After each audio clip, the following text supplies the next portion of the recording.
This is a Fox News alert. I'm Shannon Bream in Washington, in tonight for Brett Baer. In the midst of some of the lowest approval ratings of his nearly 5 years in office, President Obama is being advised to take a chainsaw to a big part of the nation's intelligence framework. The just released latest Fox News poll shows the president's approval numbers continue to hover around the 40% mark, a huge drop from 1 year ago. We've got Fox team coverage of the NSA fallout. Catherine Herridge in the Bureau with a look at what the president might do. But we begin with White House correspondent Wendell Goler and why he might do it. Good evening, Wendell. Good evening, Shannon. The report recommends 46 changes. The president will announce which he accepts next month. And while his aides would tell you poll numbers won't be a factor, he is being advised by some pretty strong political supporters. A day after America's top tech CEOs told the president the NSA's exhaustive data collection threatened the country's dominance of the information technology market, the White House released portions of a review Mr. Obama had ordered, from which he will propose changes in January. Make sure that we are collecting intelligence, gathering intelligence in a way that serves our security needs in a focused way, and not just because we can, because we have the capacity to do so. Jay Carney denies the report's release was prompted by Tuesday's meeting, and he denies fugitive Edward Snowden's NSA leaks triggered the president's review.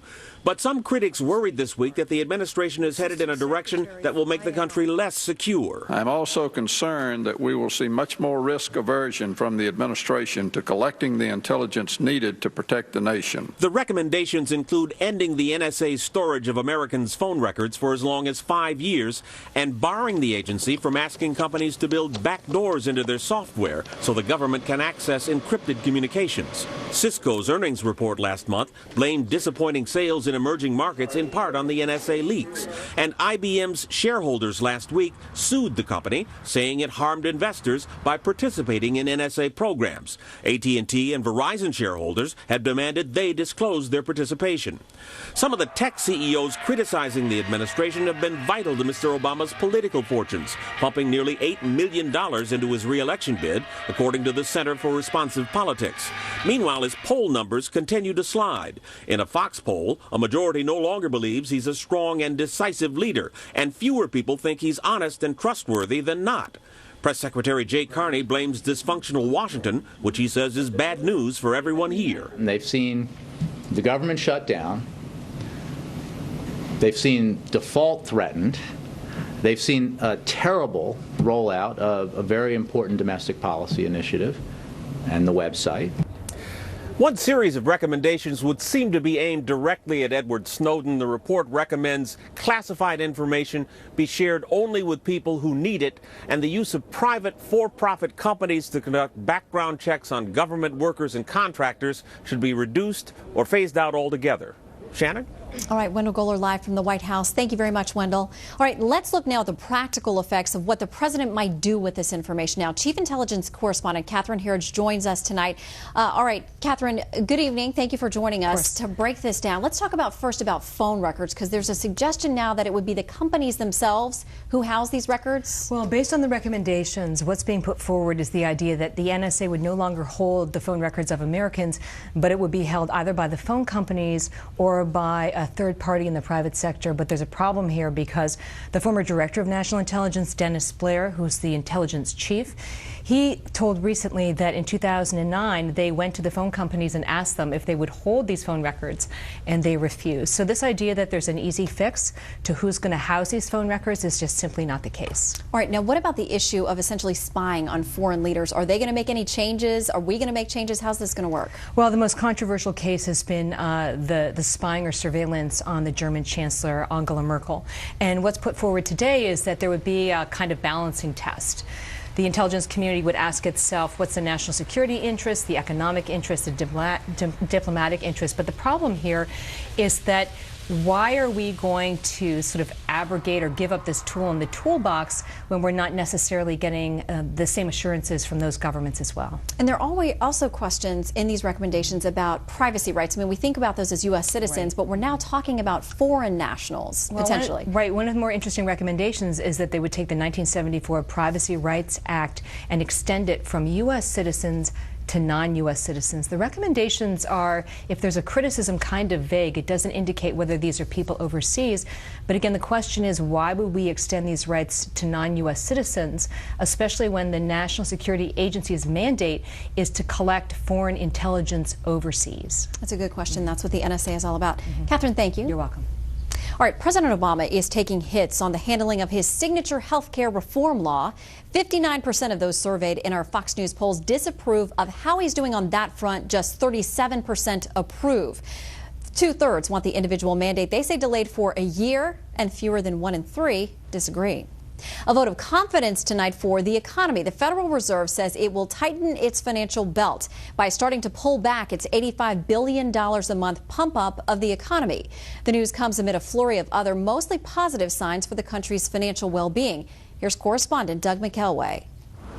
It is a sea change in the Federal Reserve's monetary policy. The Fed voted to pull back quantitative easing for the first time since it began in November of 2008, gently weaning the fragile U.S. economy from an $85 billion purchase of bonds per month to $75 billion per month starting in January. The move prompted by a stronger economy. The job market has continued to improve, with the unemployment rate having declined further. The decision came after the release this morning of November's housing starts. They jumped 22.7%, surging more than at any time since January of 1990. I think it's too slow for anybody's comfort, but again, the momentum is moving in the right direction. I think if we start to get the policy levers right, we'll start to build a lot of momentum. But what are the right policy levers? Critics argue 5 years of quantitative easing have done little to stimulate the economy. The Wall Street Journal reports today that the ultra-low interest rates and bond-buying campaigns by the Fed and other Western central banks have, contrary to expectations, spawned little inflation, instead raising the risk of deflation, falling prices. Another reason for the Fed's move today. The committee recognizes that inflation persistently below its objective could pose risks to economic performance. The decision to pull back quantitative easing now moves the Fed and the economy into uncharted waters. I think once you've begun it and once you're in far, it becomes very hard to back out. What happens now that the Fed is backing out? The risk is that you create another boom, you overextend credit.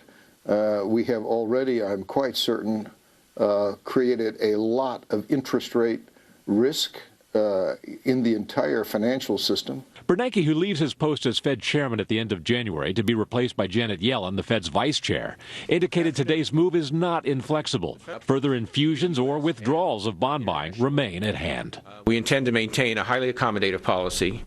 Today's move is likely to lead to higher long-term interest rates for individuals and businesses.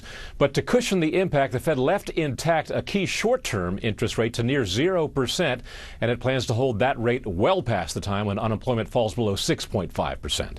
Shannon? Doug, thank you very much. Well, stocks surged on this news. The Dow finished ahead 293 for a record close. The S&P 500 was up 30 for another record close. NASDAQ gained 46. All right, let's get some analysis of the Fed move and the reaction from Melissa Francis in New York. She is host of Money with Melissa Francis, weekdays at 5 p.m. on Fox Business Network. All right, good evening, Melissa. Tell us, why did the market jump on this Fed news? Well, initially it dipped and then it really took off because what investors saw was that the Fed is easing. They're getting out, but very slowly. They're only taking $10 billion off the table per month. I mean, that's pocket change for them. And they're keeping interest rates, long-term interest rates, low for a while. So it shows a slight taper and not as much as the market had feared. All right. And what does this overall tell us about the economy? It says the economy is getting better, but slowly. I mean, there was a lot of talk in that story that came before me about the lack of inflation. That is actually worrisome. I mean, you want some inflation. It shows that money is getting traction. You want wage inflation. You want people's wages to go higher so they can buy more things. It's surprising that we haven't seen more inflation. It's a little worrisome. So the economy is getting better, but it's not as strong as they would like. All right, so how does all of that information then match up with the positive housing numbers that we got today?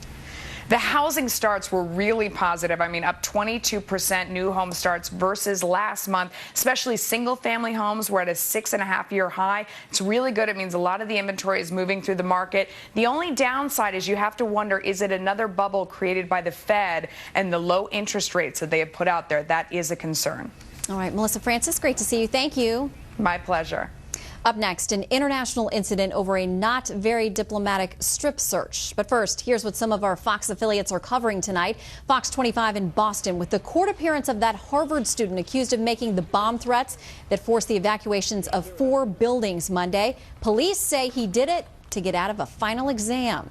Fox 5 in Atlanta on news that one of the 2 winners of last night's Mega Millions jackpot lives in nearby Stone Mountain.